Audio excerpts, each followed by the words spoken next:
다 같이 사도신경으로 신앙 고백 드리겠습니다. 전능하사 천지를 만드신 하나님 아버지를 내가 믿사오며 그 외아들 우리 주 예수 그리스도를 믿사오니 이는 성령으로 잉태하사 동정녀 마리아에게 나시고 본디오 빌라도에게 고난을 받으사 십자가에 못 박혀 죽으시고 장사한 지 사흘 만에 죽은 자 가운데서 다시 살아나시며 하늘에 오르사 전능하신 하나님 우편에 앉아 계시다가 저리로서 산자와 죽은 자를 심판하러 오시리라. 성령을 믿사오며 거룩한 공예와 성도가 서로 교통하는 것과 죄를 사하여 주시는 것과 몸이 다시 사는 것과 영원히 사는 것을 믿사옵나이다. 아멘. 다 같이 찬송가 301장, 통일 찬송가 460장을 하나님께 찬양 드리겠습니다.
이 시간 은혜 받으실 하나님의 말씀은 신약 성경 로마서 8장 26절 말씀입니다. 신약 성경 250면에 있습니다. 신약 성경 250페이지에 있는 로마서 8장 26절 말씀을 봉독해 드리겠습니다. 이와 같이 성령도 우리의 연약함을 도우시나니 우리는 마땅히 기도할 바를 알지 못하나 오직 성령이 말할 수 없는 탄식으로 우리를 위하여 친히 간구하시느니라. 오늘 주신 말씀을 가지고 담임 목사님께서 성령도 우리 연약함을 도우시나니 라는 제목으로 하나님의 말씀을 선포해 주시겠습니다. 할렐루야. 오늘은 로마서 8장 26절의 본문을 가지고 성령도 우리 연약함을 도우시나니 라는 제목으로 함께 은혜를 나누고자 합니다. 사람은 늘 변합니다. 태어나서 성장하고 또 청년이 되고 어른이 된 이후 사람은 점점 왜소해지고 또 약해지며 결국 하나님의 길로 이제 우리가 들어가게 됩니다. 성경에서 보게 되면 하나님께서 우리 인간을 이제 흙과 같은 연약한 것으로 지으셨지만 그 안에 하나님의 생기를 넣게 됨으로써 우리에게 영원한 생명이 주어지게 된 것을 잘 보여주고 있지요. 저는 이제 사람들이 성장하면서 느끼게 되는 그 같은 대상의 변화를 주의 깊게 보곤 합니다. 아이들이 봤을 때 아버지의 모습은 대단히 크고 또 어려운 그리고 듬직한 대상으로서 보이게 되죠. 하지만 아이가 성장하면서 아버지의 모습은 점점 작아지게 되고 스스로 청년의 시기가 되면은 그 아버지의 모습이 대단히 초라하게 여겨질 때가 종종 있을 것입니다. 하지만 사회생활을 하면서 또 가정을 꾸리고 자녀들을 키우게 되면서 그 약해 보였던 아버지가 사실은 대단히 강하고 또 많은 인내심을 갖고 우리를 돌보고 있었구나라는 생각을 또한 하게 되겠죠. 우리가 스스로 생각할 때에는 하나님 없이 스스로 어른된 자가 되어서 세상에서 내가 얻고자 하는 것, 누리고자 하는 것, 모든 것을 얻을 수 있다 생각할 때에는 하나님의 존재가 한없이 작아 보이지만 우리가 고통을 당하고 고난과 근심, 어려움 가운데 있을 때에는 그 작아 보였던 하나님의 모습이 너무나 크게 느껴지는 경우를 우리가 경험하게 되죠. 물론 우리가 건강하고 아무 근심이 없을 때는 자기 멋대로 살아가려는 것 같은 성향이 종종 나타납니다. 마치 누가복음에 나타나는 탕자의 비유와 같이 허랑방탕하며 또 돈을 쓰기 좋아했던 그 둘째 아들이 뻔뻔하게 자신의 분깃을 요구하며 아버지의 그늘에서 벗어나라고 했던 것처럼 신의 도움과 사랑 따위는 상관없이 내 스스로 얼마든지 살아갈 수 있다고 생각하는 경우도 종종 있습니다. 하지만 우리가 그 같은 자신들의 삶이 그렇게 자신만만하지만 이내 곧 지치고 상하며 또 낙심되며 절망에 들어갈 때에는 한없이 자신의 존재가 초라하게 느껴지게 되겠죠. 하지만 그 가운데 어느덧 하나님의 도움을 간절히 바라는 자신을 발견하게 되고 하나님이 원하시는 평안의 길을 모색한 경우를 우리가 종종 보게 됩니다. 우리를 도우시는 신의 사랑을 생각하며 날마다 하나님의 은혜에 거하게 되는 저와 여러분 되기를 주님의 이름으로 축원드립니다. 첫 번째로 전하고자 하는 것은 세상에 살아가는 그리스도인에 대해서 이야기해 볼까 합니다. 우리가 믿음을 통해서 죄를 벗어나 하나님의 자녀가 되는 놀라운 은혜를 입게 되었죠. 부르심을 입은 자들에겐 합력하여 선을 이루신다 라는 말씀과 같이 하나님의 부르심을 받은 우리에게 그 뜻대로 부르심을 받은 우리 모두에게 하나님의 합력하심을 통해서 선을 이루게 된 것 같이 우리의 연약함과 죄, 허물과 타락이 있다 할지라도 그 우리가 죄를 자복하며 예수를 마음에 모시고 하나님을 아버지라 고백하게 될 때에 놀랍게도 하나님의 구원의 역사가 우리 가운데 주어지게 됩니다. 이에 따라서 또한 신분의 변화가 나타나게 되었는데 다시는 두려워하는 종의 영을 받은 것이 아니다. 또 죄에 의하여 종노릇하지 아니하고 하나님을 아버지라고 고백할 수 있는 양자의 영을 받게 된 것을 우리에게 말씀하고 있습니다. 세상에서 말하는 하나님의 은혜, 하나님의 사랑이라는 것은 단순히 죄 사함만으로서 끝나는 것이 아니라 우리를 당신의 특별한 자녀로 삼게 해 주었고 성경에 보게 되면 하나님께서 우리를 위하여서 영원한 나라를 예비하셨을 뿐만이 아니라 그 나라에 들어갈 수 있는 이제 상속자로, 권속자로서 우리를 삼으신 것을 보여주고 있지요. 하나님의 예비된 나라는 분명 좋은 것이지만 우리는 그 같은 삶뿐만이 아니라 지금 우리들의 삶 속에서도 하나님의 도우심과 은혜가 나타나기를 간절히 바라고 있습니다. 성경에서 이야기하는 하나님의 나라는 고통이 없는, 슬픔이 없는, 그래서 눈물도 없고 만족함과 기쁨이 있고 하나님과 늘 동행하는 축복된 장소를 이야기합니다만 그와는 달리 우리들의 삶이 때로는 녹록지 않다는 것을 경험하게 됩니다. 우리의 삶에 하나님의 간섭하심과 또 통치가 이곳에서도 이어지고 있습니다만 하나님의 나라에서 이루어지는 그 같은 모든 통치의 내용이 지금 우리들이 갖고 있는 불안정한 삶에서도 그대로 이어지는 것은 아니라고 생각됩니다. 다시 말하면 일치하지 않다는 것이죠. 문제는 우리의 바람과는 다르게 왜 하나님의 나라가 이와 같이 우리의 기대와는 다르게 우리의 삶 가운데 실질적으로 임하지 않는가? 그리고 풍요로운 시기에는 마치 하나님의 특별한 사랑을 입은 것처럼 보이게 되지만 답답하고 근심이 생기며 위기가 닥칠 때에는 마치 하나님의 나라와 내가 상관이 없는 것처럼 느껴지는 경우도 종종 있다라는 것입니다. 그리고 사람들은 하나님의 도움이 어디서 나타나게 되는가를 묻게 된 것이죠. 성경을 통해서 하나님의 은혜는 그리스도 예수를 통해서 모두 다 이루어지게 되었습니다. 주님께서 십자가에 달려 죽으시며 가상칠언이라고 하죠. 7번 이제 문장을 통해서 말씀하셨는데 그 가운데 마지막은 다 이뤘다라고 말씀하시며 그 영혼이 떠나간 것을 보여주고 있습니다. 다 이뤘다. 이것은 하나님께서 우리 인간을 구원하기 위한 그 같은 사역 가운데 그리스도 예수께서 행하실 모든 일들이 이루어졌음을 보여주는 내용이었습니다.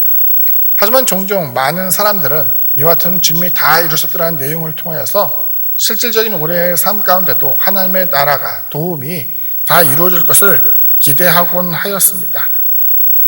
그래서 이 모든 것이 바로 하나님 나라의 회복에 이루어졌다라고 생각하게 되었는데, 우리가 잘 아는 바와 같이 그럼에도 불구하고 여전히 그리스도인들은 고난당하였고 교회는 세워졌지만 그 속에서 때로는 분쟁과 타락이 있게 되었고 각종 이단이 생겨나게 되면서 그 같은 어려움과 고통이 현재 우리의 삶까지도 그대로 연결되어서 이어진 것을 보게 됩니다.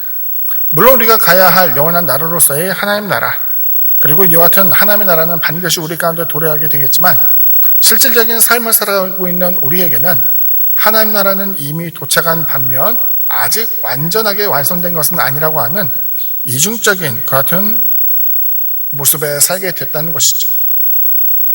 세상에는 주님께서 다 이루셨다고 말씀하셨지만 현실에서는 여전히 고통이 존재하고 괴로움이 있으며 차별과 속임수, 그리고 전쟁과 기근, 그리고 질병과도 같은 끊임없는 문제에서 벗어날 수 없는 우리들의 삶의 모습을 보여주고 있습니다. 많은 사람이 반박하지 않는 요소에 있어 삶의 고난이라는 것은 다 동의할 것이라고 생각을 합니다. 믿는 자의 삶은 그리스도 예수께서 우리의 죄와 허물을 속량해 주셨기 때문에 우리의 삶에는 더 이상의 고통과 문제가 없어야 된다고 말하는 목회자들도 종종 있겠지만, 우리가 아는 바와 같이 주님의 제자들도 복음을 전하며 많은 고난을 겪었고 또 허다하게 많은 사람들이 순교를 통해서 자신의 신앙에 대한 모습을 증거하게 됨과 같이 우리들 역시 때로는 하나님의 은혜와 특별한 사랑을 입었다라고 말할 수 있지만 여전히 고난과 고통이라는 것이 우리에게 찾아오게 되는 경우가 있다는 것을 우리가 생각해 보게 됩니다. 그렇다면 하나님은 과연 어디에 계실까요? 마치 정치인들이 서민에 대해서 우리가 그 슬픔과 아픔에 대해서 공감합니다 라고 말하는 것처럼 목회를 하는 목회자들이 성도들에게 하나님은 당신의 고난을 아세요, 당신의 슬픔과 아픔을 아십니다, 하나님께서는 당신을 도와줄 것입니다 라고 말하는 것이 마치 전혀 공감되지 않는 이질적인 생각으로서 비춰지는 것은 아닐까라는 생각이 들게 됩니다. 과연 우리들에게 있어서 하나님의 도우심이라는 것은 어떻게 존재할까요? 두 번째로 전하고자 하는 것은 우리의 연약함을 도우시는 하나님에 대해서 이야기해 볼까 합니다. 살아가며 우리는 크고 작은 문제에 분명히 직면하게 됩니다. 경우에 따라서는 그 같은 문제가 있을 때에 사람들은 그것을 풀기 위해서 백방으로 노력을 하게 되고 지식을 습득하고 경험을 통해서 그 같은 여러 가지 요소에서 성장을 하게 되며 우리는 문제를 극복하면서 경륜을 더하게 되지요. 공부를 하며 야근을 하며 또 삶의 고단함 속에서도 투잡을 뛰며 성실하게 살아가는 사람들의 이면을 보게 되면 하나의 생각이 있죠. 지금 내가 이렇게 고단하고 피곤하고 또 힘들게 살지만 이렇게 지금 힘들고 어려움을 겪어야만 내일에 있어서 더 평안함과 만족감, 넉넉함이, 여유로움이 있을 거라고 생각을 하는 것이죠. 바울이 말하고 있는 고난의 의미, 현재의 고난에 대한 의미는 무엇일까 생각해 본다면 이것은 의외로 우리가 생각하는 것보다 훨씬 기간을 길게 해서 현재의 고난이 장차 도래할 하나님의 나라에 있어서 우리가 얻게 될 영광과 비교할 수 없다는 것을 이야기합니다. 18절 말씀이죠. 생각하건대 현재의 고난은 장차 우리에게 나타날 영광과 비교할 수 없도다. 다시 말하면 현재의 삶 가운데 주님께서 십자가의 고난을 짊어지시고 죽으심을 통하여서 우리가 보기에는 가장 극심한 고난을 당했다 생각하지만 하나님께서 보좌 우편에 그리스도 예수를 앉히시고 모든 만물의 주로 삼게 하신 것을 보게 되면서 이와 마찬가지로 우리의 삶 가운데 때로는 원하지 않고 또 우리가 바란 적 없지만 하나님께서 맡겨둔 그 고난의 삶을 통해서 앞으로 주어질 하나님의 상급, 하나님의 영광을 우리가 체험하도록 하게 하는 것이죠. 잠언의 내용을 보게 되면은 그 근심이 사람의 뼈를 마르게 한다라고 이야기를 합니다. 우리가 겪게 되는 고난이든 타인의 고난에 동참하는 것이든 고난의 마음을 가지고 살아간다는 것은 여간 힘든 일이 아니라 생각합니다.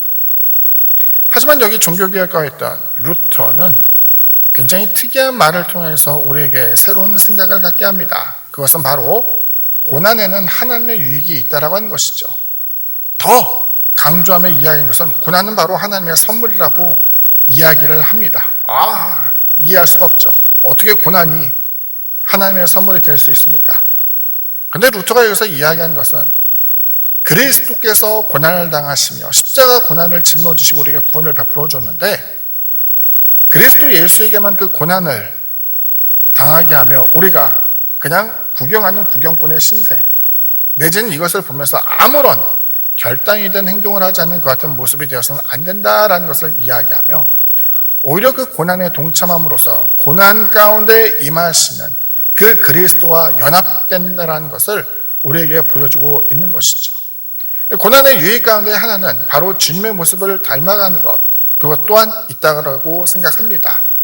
주님께서 세상 가운데 자신의 이익을 위해서 살아가는 것이 아니라 타인을 위한 희생, 모든 죄인을 구원하기 위한 하나님의 뜻 가운데 자신을 내어주었던 것처럼 믿는 사람이라고 한다면 자신의 영달과 기쁨 만족만을 위해서 살아가는 것이 아니라 하나님께서 원하시는, 하나님께서 요구하시는 신앙의 길로 반드시 나아가야 되는 것을 우리에게 보여주고 있는 것이죠.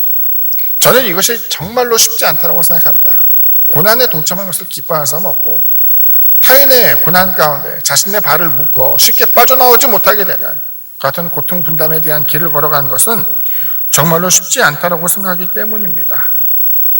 하지만 그 고난을 통해서 우리는 인격 수양과 또 자기 자신의 교만함을 깨뜨리며 하나님을 의지할 수 있는 같은 겸손한 마음을 갖게 하는 것이고 이를 통해서 그 고난이 유익이 있다는 것을 기억해야만 합니다. 사실 생각해보면 운동이라는 것도 자기 몸의 부하를 걸어야만 성장을 이룰 수 있고 또 그 지구본을 보게 되면 북반구와 남반구를 나눌 수 있거든요. 재미있는 것은 북반구에 있는 사람들이 대부분 잘 살고 남반구에 있는 사람들이 가난한 경우가 굉장히 많아요. 자원도 보게 되면 남반구에 집중되어서 많이 있다라고 합니다.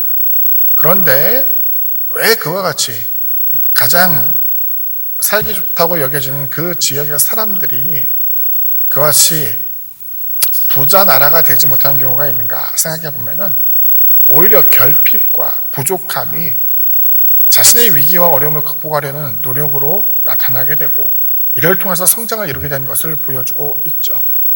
고난은 또 외부적인 어려움의 요인은 우리 스스로를 지혜롭게 만들게 됩니다. 한 대학에서 실험을 하게 되는데 계란을 안전하게 만들기 위해서 포장에 대한 안전함을 유지하기 위해서 비용을 마음껏 들어도 좋다라고 이야기하면서 포장지를 개발하도록 했고 최소한의 돈을 주면서 이 적은 비용이지만 그 계란을 안전하게 운반할 수 있도록 그렇게 포장을 고려해봐라 라고 이야기할 때에 오히려 두 번째에서 더 효과적인 모습을 보였다라고 이야기를 합니다. 제한된 상황, 제한된 시간, 그리고 제한된 우리들의 능력, 답답함이 있지만 그 속에서 쥐어짜듯 하는 같은 노력과 성실함이야말로 놀라운 변화를 일으키게 되는 것을 우리가 볼 수 있습니다. 고난이 유익이라 한다 하더라도 우리는 고난을 다스릴 수 있어야만 합니다. 왜냐하면 그 고난이 우리의 모든 삶을 지배하게 된다면 우리는 휴식을 잃어버리게 되고 삶의 모습 자체가 절망으로 완전히 바뀌게 되기 때문이죠. 고난이 절망으로 바뀌는 순간 하나님을 향한 믿음이라는 것은 정말 산산조각이 나게 되며 사람들로부터 우리의 믿음의 연약함 혹은 끝까지 믿지 못함으로 인하여서 혹은 믿었음에도 불구하고 변화없는 삶의 모습을 통해서 세상의 사람들로부터 조롱거리로 전락하게 될 것입니다. 연약함이라는 것은 사실은 죄에 대한 결과입니다. 성경에 보면 아담이 하나님께 죄를 범하게 되자 그들은 낙원에서 추방당하게 되었고 아담과 하와에게는 저주가 내려지게 되었죠. 하나님과 분리된 것은 물론이겠거니와 남자는 수고해야 하면 땅의 소산을 먹을 수 있고 여자는 남편을 연모하며 해산의 수고가 크게 더하게 되고 남편을 연모한다는 것은 사랑이라는 의미라기보다는 집착이라는 거예요. 자기의 스스로 만족함과 위로를 삼는 것이 아니라 무언가의 대상이 돼서 집착하게 되는 모습이죠. 이 같은 모습을 통해서 나타나게 된 것은 죄로 인하여서 쉽게 넘어질 수밖에 없는 사람의 타락에 대한 성향, 즉 연약함이라는 것이 거기서 나타나게 됩니다. 마찬가지로 하나님께서, 성령께서 우리의 연약함을 도우신다라고 이야기할 때 그 연약함이라는 것은 쉽게 저를 범하려고 하는, 그래서 타락할 수밖에 없는, 믿음이 있다라고 이야기를 하지만 수많은 고난 때문에 지치고 하나님 이제는 나 그만할래요. 이건 정말 나한테 너무 가혹한 것 같아요. 하나님의 도우심과 위로를 내가 정말로 기대하기 너무 어렵습니다. 하나님 나 이제 그만하고 싶어요 라고 하는 인간의 나약함으로 들어가는 경우를 보여주고 있더라는 것입니다. 그리고 사람들은 그와 같은 인간의 연약함을 보면서 자연스럽게 그 사람이 갖고 있는 죄에 대해서 그리고 그 믿음이 헛되다라고 조롱을 하면서 윤리적으로 도덕적으로 그 사람에 대해서 비난하게 되겠죠. 사도 바울 선생이 보여주게 된 것은 바로 인간의 연약함이었습니다. 저는 로마서 7장에 있는 내용을 보면서 사도 바울 선생이 얼마나 큰 고통과 괴로움을 겪었는가를 우리가 볼 수 있다고 생각을 합니다. 성경에 보게 되면은 이제 7장 21절 이하죠. 제가 읽어드릴게요. 그러므로 내가 한 법을 깨달았노니 곧 선을 행하기 원하는 나에게 악이 함께 있는 것이로다. 내 속사람으로는 하나님의 법을 즐거워하되 내 지체 속에서 한 다른 법이 내 마음의 법과 싸워 내 지체 속에 있는 죄의 법으로 나를 사로잡는 것을 보는도다. 오호라 나는 곤고한 사람이로다. 이 사망의 몸에서 누가 나를 건져내랴 라고 이야기하면서 자기 자신은 곤고한 자, 자신의 모습은 죄로 인하여서 닫혀있고 그 죄의 모든 성향, 연약함 이런 것으로부터 자신은 해방될 수 없는 답답한 심령에 대한 것을 보여주고 있습니다. 우리도 마찬가지 아닐까요? 하나님을 온전히 섬기길 원하지만 작은 유혹에 쉽게 넘어지게 되고 경우에 따라서는 하나님께 기도하고 회개하며 돌이켰다고 생각하지만 또다시 죄에 굴복하여 같은 문제로 인하여서 하나님께 기도하며 하나님 나는 안 되는 것 같아요. 죄는 이길 수 없잖아요. 하나님의 자녀로 사는 것이 너무나 부끄럽고 힘들고 어렵기 때문에 이제는 그 속에서 내가 어떻게 될지 모르겠습니다. 그 답답함과 괴로움은 기도의 문이 막히게 되고 그 슬픔과 아픔으로 인하여서 하나님을 앙망할 수도 없는 그 같은 괴로움의 순간, 하지만 놀랍게도 그 같은 연약함을 위하여서 성령께서는 우리를 위하여 친히 간구하심을 보여줍니다. 저와 여러분의 기도가 막혔을 때 성령께서 우리를 위해서 친히 하나님께 간구하시고 우리의 찬양과 우리의 예배가 막혔을 때 성령께서는 탄식함을 통하여서 우리의 연약함을 도우시겠다는 것을 보여주고 있는 것이죠. 오순절 교단의 많은 교회가 하나님의 은사로서의 방언을 이야기할 때 이 장면을 많이 떠올리게 되는데 방언이라고 이야기할 때 그 방언의 주체는 바로 인간의 영혼입니다. 성령께서 하나님과 함께 대화한 것이 방언이 아니라 사람의 영을 통하여서 하나님과 직접 교통할 수 있도록 하는 것이 바로 방언의 내용이죠. 여기서 성령의 탄식이라는 것은 무엇일까라고 보게 되면 성령의 탄식은 우리가 갖고 있는 고통과 고난에 대한 공감이에요. 정말로 이것을 아시는 것이죠. 히브리서에 나타나는 것처럼 주님께서도 우리와 똑같은 성정을 가지시고 고난 가운데 울기도 하시고 화를 내기도 하시며 때로는 그 속에서 정말로 지치고 또 어려움을 겪게 되었지만 그 같은 오히려 슬픔과 고난에 대한 참여를 통해서 우리 인간이 갖고 있는 슬픔과 고통에 대한 모든 것을 이미 알고 있다는 것을 보여주고 있고, 성령께서도 마찬가지로 우리의 모습을 보면서 마치 강 건너 불구경하듯 우리를 지켜보는 것이 아니라 사람의 고통과 괴로움에 대해서 성령께서도 함께 탄식한다는 것을 보여주고 있는 거예요. 사람이 자기 자신이 겪는 고통은 대단히 아픕니다. 하지만 자신의 고통과 아픔은 약을 먹고 견뎌내거나 수술을 통해서 바꿀 수 있고, 또 그것이 가능하지 않다면 감내며 살아가는 것이 하나의 방법이겠지만, 자녀가 아픈 경우에는 그 고통이 자신이 아픈 것보다 훨씬 더 크다라고 생각이 돼요. 아니, 물리적으로는, 생물학적으로는 그렇지 않다라고 생각이 되겠지만, 2번 생각하고 3번 생각할수록 마음이 서럽고 고통스러우며 앞으로 드리워질 고난의 깊이를 생각하면서 자녀가 당하게 될 답답함과 아픔에 대해서 생각한다면 이것이야말로 더 사람을 괴롭게 하는 것이라고 생각이 되죠. 하지만 그 속에서 성령께서는 오히려 우리의 연약함을 도우시며 성경에서는 합력하여 손을 이실 것을 보여주고 있지요. 28절의 말씀입니다. 우리가 알거니와 하나님을 사랑하는 자 곧 그의 뜻대로 부르심을 입은 자들에게는 모든 것이 합력하여 선을 이루느니라. 선을 이루게 된 것은 내 기도, 내 탄식, 내가 하나님께 얼마만큼 부르시고 예배를 드렸기 때문이 아니라 우리를 지켜보시는 하나님, 우리와 동행하시는 하나님께서 우리의 넘어짐과 자빠짐, 그리고 누워서 일어나지 못하는 그 같은 맥이 빠져있는 지쳐있는 상황일지라도 성령께서 우리를 버려두지 아니하시고 반드시 그들을 통하여서 선을 이루시는 좋으신 하나님이라는 것을 보여주고 있습니다. 마지막 3번째로 전하고자 하는 것은 결단하는 신앙, 의지하는 신앙에 대해서 말해볼까 합니다. 합력하여 선을 이루시는 하나님, 우리는 이제 창세기를 통해서 알게 된 것이 말씀으로 천지를 창조하신 전능하신 하나님을 기억하잖아요. 그러다 보니까 그 하나님의 도우심, 우리를 돕다라고 이야기할 때 우리가 먼저 생각나게 되는 것은 하나님의 장엄한 개입으로서, 즉 기적으로서 우리를 인도할 것을 떠올리게 되죠. 그래서 하나님의 도움을 우리는 당연하게 하나님의 기적이라고 생각합니다.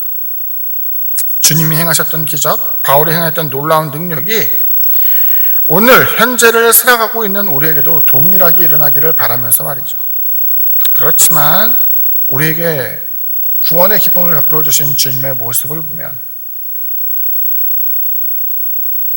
떡으로서, 귀신을 쫓아냄으로써, 혹은 병자를 고침으로써만 이루어진 것이 아니라 주님께서 십자가의 고난을 통하여서 그 모든 죄인들의 짐을 짊어짐으로 말미암아 우리에게 구원을 베풀어 준 것을 보여주고 있죠. 바로 십자가의 죽음을 통해서 하나님의 구원이 우리 가운데 실질적으로 임하게 되었습니다. 바울 역시 교회를 세우며 많은 이방인들에게 복음을 증거하게 되었지만 그가 오히려 껴안게 된 것은 바로 그리스도의 고난이었습니다.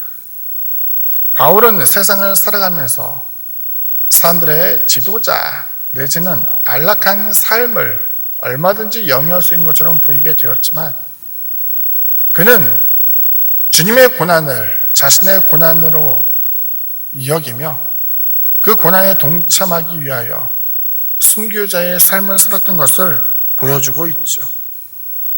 사도 바울에게는 우리가 이해하지 못할 만큼 특별한 감동이라는 것이 있었습니다. 먼저는 그의 변호에 대해서 이야기해 볼까 합니다. 늘 그의 사도성을 의심하고 있었던 고린도 교회로부터 바울은 괴로움을 당했죠. 그도 그럴 것이 주님의 12제자 가운데 사도 바울의 이름은 없습니다. 오히려 주님께서 십자가에 달려 죽으시고 부활하신 이후에 남들은 보지 못하였지만 다메섹 도상에서 주님을 만났고 주님의 음성을 들었고 그 빛을 보았다라고 이야기하면서 바울은 스스로가 그리스도의 제자요 또한 사도가 되었음을 이야기합니다. 물론 제자들과의 대화를 통해서 그가 얻은 그리스도에 대한 체험과 그 말씀에 대한 권위는 인정을 받게 되었지만 문제는 성도들이었어요. 주님의 제자도 아니었고 언변이 뛰어난 것도 아니었던 바울을 향하여서 그들은 바울은 사도가 아니다라고 이야기하며 그의 마음을 괴롭히게 되었죠. 고린도 후서의 내용을 보게 되면 이와 같은 사람들의 비난에 대하여, 성도들의 비난에 대하여서 바울이 자신을 변호하는데 거기에는 양면성이 존재했어요. 하나는 무엇인가 봤더니 나는 바리새인 중에 바리새인이다. 가말리엘 문화에서 많은 학문을 공부하였고 또 남들보다 열심히 있었고 심지어는 3층천에 올라간 것을 타인의 이야기지만 체험한 것을 강조하며 자신에게 신비한 간증의 내용도 있었다는 것을 바울이 언급하게 되죠.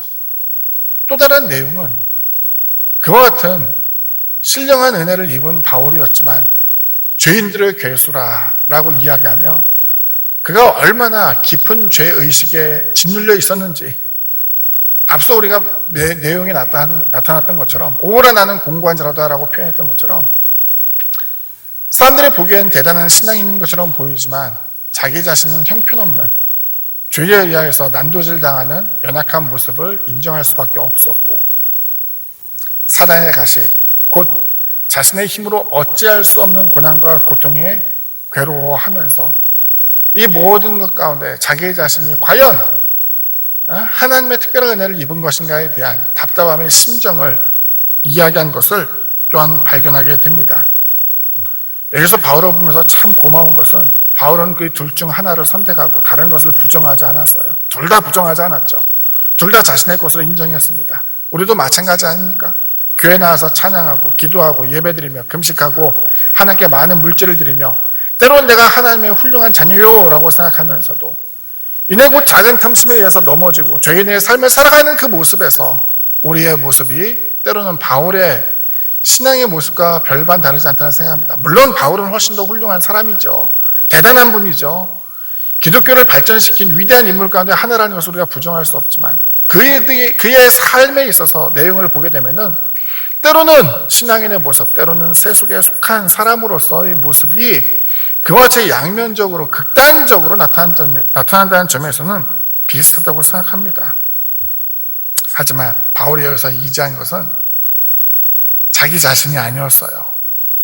더 많은 고행, 더 많은 선의 실천을 통해서 자기를 바꾸려고 한 것이 아니라 있는 그대로를 인정했죠. 그 인정하는 그 가운데 자신과 함께 있는 어떠한 존재를 깨닫게 되었는데 그것이 바로 성령의 역사였죠. 8장 1절 2절의 말씀입니다. 그러므로 이제 그리스도 예수 안에 있는 자에게는 결코 정죄함이 없나니 이는 그리스도 예수 안에 있는 생명의 성령의 법이 죄와 사망의 법에서 너를 해방하였습니다. 그리스도 예수 안에 있는, 바깥에 있는 것이 아니라 그리스도 예수 안에 있는 생명의 성령의 법이 죄와 사망의 법에서 너를 해방하였다라고 이야기하죠.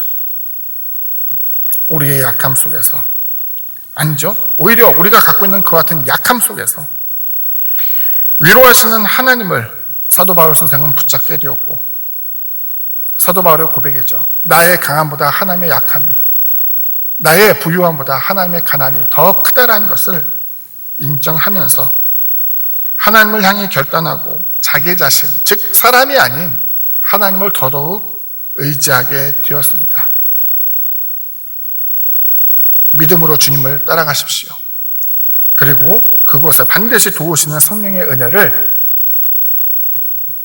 통하여 선을 이루게 되는 하나님의 섭리를 이루게 될 것입니다. 선을 이루게 될 것입니다. 결론 함께 봅니다. 인생의 유리바다는 없습니다. 정도의 차이가 있을 뿐 파도는 멈추지 않고 다가옵니다. 폭풍이 불고 번개가 칠 때에 누구나 두려운 마음을 갖습니다. 그러나 늘 저와 여러분들에게 함께 있는 하나님이 있습니다. 그리고 기꺼이 그분께 의지하며 각자의 삶을 인도할 것을 믿으며 마음의 두려움을 내어 쫓기를 주님의 이름으로 축원을 드립니다. 때로는 탄식으로, 때로는 우리가 기대할 수 없었던 놀라운 섭리로서 예배된 하나님의 영광을 체험하게 되기를 주님의 이름으로 축원드립니다. 기도합니다. 사랑해 주님, 우리 인생 가운데 나의 능력, 힘이 때로는 대단한 것처럼 보이고 때로는 너무나 보잘것없는 것처럼 보이면서 우리가 하나님 앞에서는 정말 작은 자요, 연약한 자라는 것을 인정하게 됩니다. 원치 않은 고통과 슬픔, 어려움으로 인해서 낙심하게 되지만 우리와 함께 고난당하신 그리스도 예수, 또 그리스도 안에 계신 생명의 성령의 법으로서의 같은 하나님의 은총을 더더욱 의지하면서 살아갈 수 있는 우리가 되게 하여 주옵소서.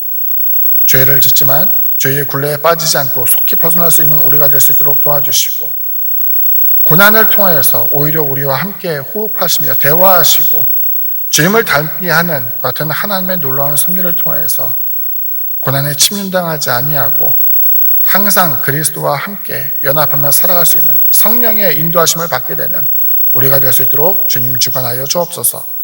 예수님의 이름으로 기도드립니다. 아멘. 교회 소식을 말씀드리겠습니다. 코로나19로 인한 국내외 혼란이 속히 잠잠해지도록 함께 기도해 주시기 바랍니다. 코로나19 예방을 위한 예배 변동 사항입니다. 주일 예배는 오전 9시와 11시 2번 있으며 주중 예배와 모임은 없습니다. 코로나19 예방을 위해서 영상 예배를 병행합니다.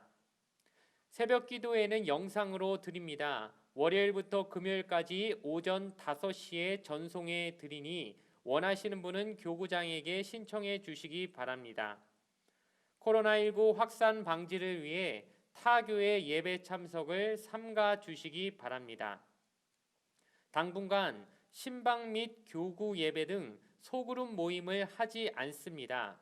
신방이 가능해지게 되면 추후 공지해 드릴 예정입니다. 교회학교 여름 행사를 온라인으로 진행할 예정입니다.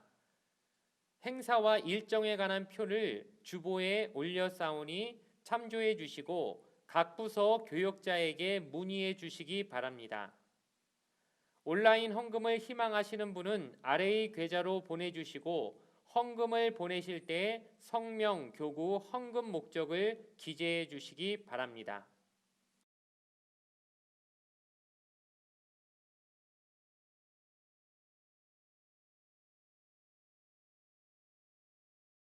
주기도문으로서 예배를 마치겠습니다.